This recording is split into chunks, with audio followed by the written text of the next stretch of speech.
the 2021 Ramon Magsaysay Awardee ROBERTO BALLON. An archipelago in the Coral Triangle, the global center of marine diversity, it is not surprising that the Philippines is one of the top fish-producing countries in the world. Yet, the tragic irony is that fishermen are among the poorest labor groups in the country. Traditionally unorganized, municipal fishermen have suffered the most as their life-sustaining resource, the marine environment, is severely degraded. One fisherman has broken the mold by leading his community in preserving the coastal environment that has been the life source for generations of fishing families. He is Roberto A. Ballon, fondly called Kadodoy. Growing up in Barrio Concepcion, in Cabasalan, Zamboanga, Sibugay, Dodoy knew the realities of diminishing fish harvests in once rich fishing grounds.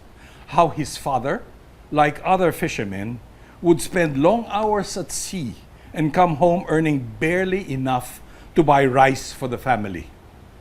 Unable to go to college due to poverty, Dodoy knew he would have to go back to the sea and take command of the situation he was in.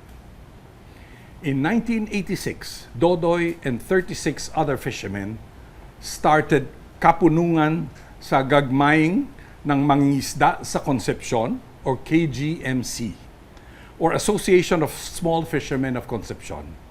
Seeing how rampant fish pond conversion had destroyed the mangrove forests, KGMC decided to focus on mangrove reforestation. In its difficult beginnings, the association saw that its members reduced to just 5, but Kadodoy, the association chairman, persisted.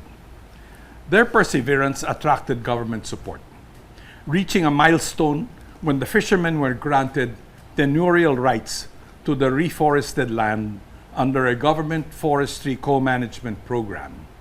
By 2015, the area they had replanted had expanded to 500 hectares of mangrove forests.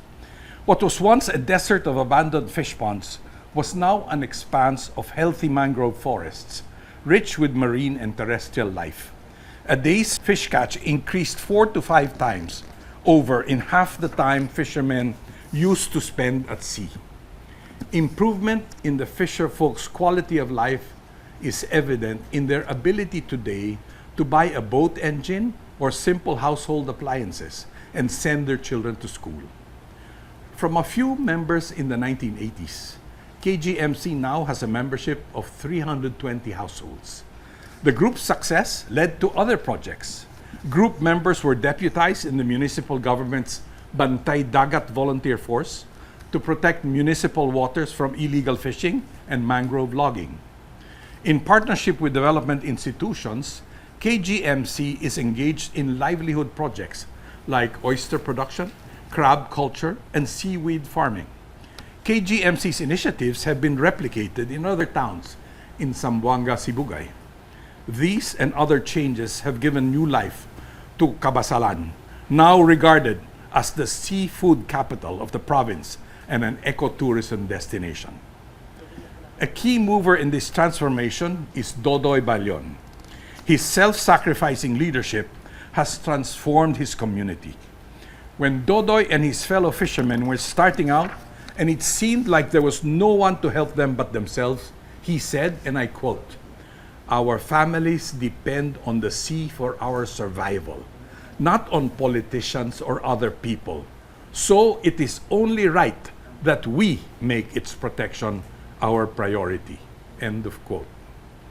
In electing Roberto A. Ballon to receive the 2021 Ramon Magsaysay Award, the Board of Trustees recognizes his inspiring determination in leading his fellow fisherfolk to revive a dying fishing industry by creating a sustainable marine environment for this generation and generations to come, and his shining example of how everyday acts of heroism can truly be extraordinary and transformative.